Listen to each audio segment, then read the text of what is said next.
अस्सलाम वालेकुम नाज़रीन, मैं हूं अब्दुल आमिर। 7H न्यूज में आपका इस्तकबाल है। आसिफ नगर पुलिस स्टेशन के सब इंस्पेक्टर कुमारस्वामी ने ड्यूटी के दौरान नशे की हालत में मेडीपल्ली के पास एक नरेंद्र नामी शख्स की पिटाई कर दी।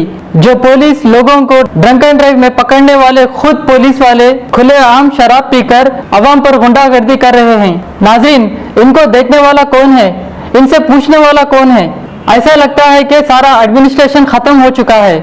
इस वाकये में मेडीपल्ली पुलिस ने सब इंस्पेक्टर कुमारस्वामी को गिरफ्तार करते हुए तहकीकात का आगाज कर दिया है। आइए देखते हैं अहमद की ये रिपोर्ट।